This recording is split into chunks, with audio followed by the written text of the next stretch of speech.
ਸਾਡਾ ਦੁਨੀਆ ਦੇ ਵਿੱਚ ਆਣਾ ਔਰ ਇਸ ਜ਼ਿੰਦਗੀ ਨੂੰ ਸੈਲੀਬ੍ਰੇਟ ਕਰਨਾ ਹਰ ਪਲ ਜ਼ਿੰਦਗੀ ਦੇ ਵਿੱਚ ਇੰਪੋਰਟੈਂਟ ਰਹਿੰਦੇ ਨੇ ਔਰ ਉਹਨਾਂ ਨੂੰ ਸੁਪਰ ਖਾਸ ਬਣਾਉਂਦਾ ਹੈ, ਹੈਲਦੀ ਬਣਾਉਂਦਾ ਹੈ ਅੱਛੇ ਡਾਕਟਰਸ ਦਾ ਅਹਿਸਾਸ। ਔਰ ਕੁਝ ਇਹੀ ਅੰਦਾਜ਼ ਦੇ ਨਾਲ ਰੋਜ਼ਾਨਾ ਸਪੋਕਸਮੈਨ ਤੁਹਾਨੂੰ ਜੋੜ ਰਿਹਾ ਹੈ। ਮੈਂ ਗੀਤ ਤੁਹਾਡੇ ਨਾਲ ਹਾਂ ਔਰ ਅੱਜ ਦਾ ਇਹ ਦਿਨ ਯਾਨੀ ਕਿ ਡਾਕਟਰਸ ਡੇ ਦੀ ਇਹ ਸੈਲੀਬ੍ਰੇਸ਼ਨ ਬਣਦੀ ਹੈ ਜਿਸ ਦੇ ਵਿੱਚ ਅਸੀਂ ਤੁਹਾਡੇ ਨਾਲ ਪਹੁੰਚੇ ਹਾਂ ਡਾਕਟਰਸ ਨੂੰ ਥੈਂਕ ਯੂ ਡਾਕਟਰ ਕਹਿਣ ਦੇ ਲਈ।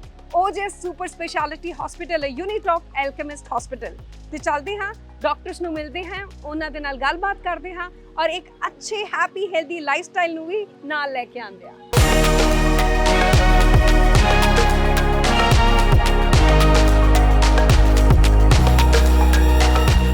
ये चेहरे की मुस्कुराहट क्या एक्चुअल में सही है या फिर ये मुस्कुराहट सिर्फ देखने वालों के लिए और पीछे दिमाग में बहुत कुछ चल रहा है। एवरीडे रूटीन में हमें ऐसे बहुत से लोग मिलते हैं जो शायद इसी लाइफ को जी रहे होते हैं।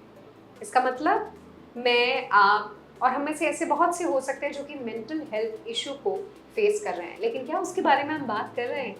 ज़रूरी है कि हम उसके बारे में बात करें, अपने डॉक्टर तक पहुंचे और जब ठीक हो जाए तो कहें thank you doctor.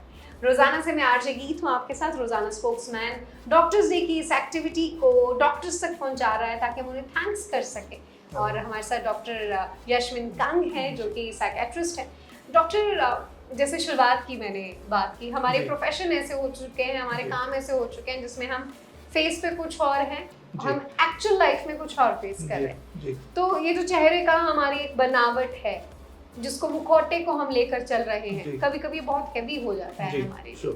So mental health क्या, मैं उसके बारे में थोड़ा डिस्कस करना चाहूँगा। फर्स्ट ऑफ ऑल मैं ये बात करना चाहूँगा कि मेंटल हेल्थ को लेकर जो स्टिग्मा है लोगों में, अगर जैसे फॉर एग्जांपल अगर हमारे पेट में दर्द होती है या हमें खांसी जुकाम होता है तो हम 2 मिनट में डॉक्टर के पास पहुंच जाते हैं, लेकिन हमें उदासी है, हमें घबराहट है, हमें एंजाइटी है, हमें नींद नहीं आ रही तो हम शर्म करते हैं जो एक साइकेट्रिस्ट या मनोचिकित्सक के पास जाने के लिए। तो हमें उस टैबू को तोड़ना पड़ेगा और उसको एक नॉर्मलाइज करनी पड़ेगी कि mental health is as important as physical health. बल्कि मैं तो ये बोलूँगा कि जितनी मेंटल हेल्थ अच्छी होगी फिजिकल हेल्थ उतनी ज़्यादा बेटर होगी। तो उसके बारे में मैं थोड़ा बताना चाहूँगा ऑडियंस को। डॉक्टर, जैसे आपने अभी बताया कि अगर हमें किसी तरीके की पेन है, कोई प्रॉब्लम है, हम नॉर्मल डॉक्टर के पास जाते हैं, मेडिकेशन लेते हैं जी। सो मेंटल हेल्थ भी समवेयर, जैसे कुछ ऐसी प्रॉब्लम्स होती हैं ग्रेजुअली जिस प्रॉब्लम को हम फेस कर रहे हैं तो उसको लेकर भी हमें ट्रॉमा रहता है सोसाइटी को लेकर। सो क्या वो चीज़ भी मेंटल हेल्थ को हैम्पर करती है? डेफिनेटली हम हर चीज़ ये सोचते हैं कि सोसाइटी क्या बोलेगी। अगर मैं एक मनोचिकित्सक के पास जा रहा हूँ तो मुझे शायद एक क्रेजी या मेंटल लेवल कर दिया जाएगा, वो ठीक नहीं है। मेंटल हेल्थ जैसे मैंने बोला is as important as physical health. और मेंटल हेल्थ में जो दवाइयाँ हैं या जो काउंसलिंग सेशंस हैं वो एक बहुत अच्छी प्रगति उन चीज़ों में हो गई है और हर चीज़ का अब हमारे पास इलाज है, चाहे वो डिप्रेशन है, चाहे वो स्किज़ोफ्रेनिया है, चाहे वो बाइपोलर डिसऑर्डर है। हर एक दवाई, हर एक बीमारी का हमारे पास दवाई है, इलाज है और उसको बिल्कुल ठीक करने की योग्यता इन दवाइयों में और काउंसलिंग सेशन से है। जैसे डॉक्टर ने कहा कि हम जब कोई भी हमें प्रॉब्लम होती है किसी भी तरीके का, हम मेडिकेशन ले रहे होते हैं तो उसके लिए हम दवाइयाँ कंज्यूम करते हैं, वैसे ही अगर हम मेंटल हेल्थ को लेकर किसी भी तरीके की प्रॉब्लम को फेस कर रहे हैं तो यहाँ पर भी प्रॉपर मेडिकेशन है, आपके पास मेडिसिन है, उसको भी आप प्रॉपरली फॉलो करें तभी आप अपने आप को एक अच्छी मेंटल हेल्थ के साथ जोड़ पाएंगे। डॉक्टर, फीमेल्स के साथ एक हमारी ज़िंदगी में फेज़ होता है स्पेशली जिसे हम पोस्टपार्टम डिप्रेशन कहते हैं कि शायद सबको लग रहा होता है तो सेलिब्रेशन की बात है, घर में एक नन्हा मेहमान आया है तो ये इंसान क्यों इतना सैड है, इसको सबसे ज़्यादा खुश होना चाहिए।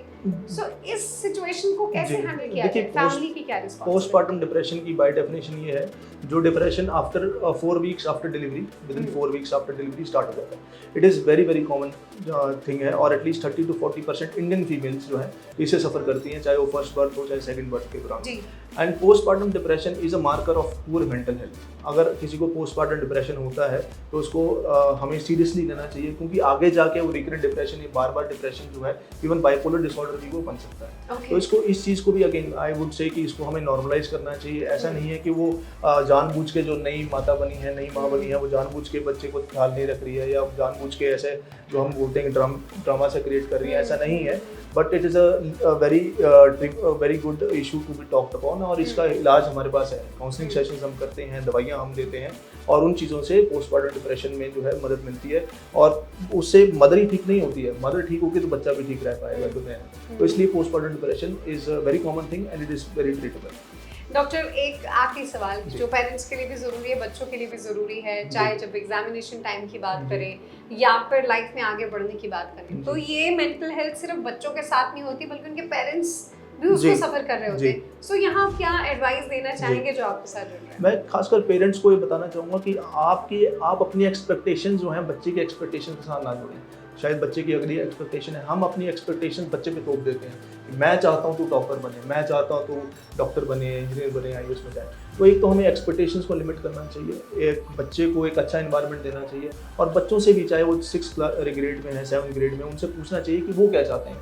अक्सर हमारे इंडियन सोसाइटी में यह है कि जो पेरेंट्स चाहते हैं वही बच्चा करे, तो एक तो उसको नॉर्मलाइज करना चाहिए। बाकी जो है एक डेली शेड्यूल और डाइटरी मॉडिफिकेशन जो है उसमें जो है हम उसको नॉर्मलाइज करना चाहिए। बट मैं जो अल्टीमेटली मैं देखता हूँ अपनी OPD में, दैट इज़ कि हमें जो पेरेंट्स की एक्सपेक्टेशन उसको हमें नॉर्मलाइज करना चाहिए। जी, सो बहुत ज़रूरी है कि हम नॉर्मलाइज करें ना सिर्फ मेंटल हेल्थ इशू को बल्कि अपनी कंसर्न को भी डॉक्टर से आके कंसल्ट ज़रूर करें, क्योंकि जैसे हमें बाकी प्रॉब्लम्स की डॉक्टर की ज़रूरत पड़ती है, मेडिसिन की ज़रूरत पड़ती है, उसके लिए आपको मेंटल हेल्थ के लिए भी एक्सपर्ट की ज़रूरत पड़ती है। Thank you doctor, thank you so much. So आज का ये एक्सपीरियंस अपने आप में ना सिर्फ अच्छी सेहत के साथ जुड़ा था बल्कि एक ऐसी ब्लेसिंग के साथ भी जुड़ा था जिसके साथ हम आपको भी जोड़ना चाहते हैं, ताकि हम रोज़ाना अपनी ज़िंदगी में कुछ ना कुछ मॉडिफिकेशन लेकर आएँ, एक अच्छे लाइफस्टाइल के साथ जुड़ें, अच्छी ईटिंग हैबिट्स के साथ जुड़ें, कुछ एक्सरसाइज के साथ जुड़ें और अपनी हेल्थ के इस कंसर्न को समझें। एक्सपर्ट डॉक्टर्स को विजिट ज़रूर करें। आज ओजस सुपर स्पेशलिटी हॉस्पिटल के साथ जुड़कर, यूनिट ऑफ एल्केमिस्ट हॉस्पिटल के साथ जुड़कर ये मेरा एक्सपीरियंस बहुत स्पेशल रहा, और आई गेस रोज़ाना स्पोक्समैन ने जो ये एक्टिविटी आपके साथ जोड़ी, थैंक यू डॉक्टर। इसमें हम ईच एंड एवरी डॉक्टर को तहे दिल से शुक्रिया करना चाहते हैं, हमारी अच्छी सेहत का ख्याल रखने के लिए, हमें एक हैप्पी हेल्थी लाइफस्टाइल के साथ जोड़ने के लिए और हमारी प्रॉब्लम कंसर्न्स को हमसे दूर करने के लिए। Thank you doctor.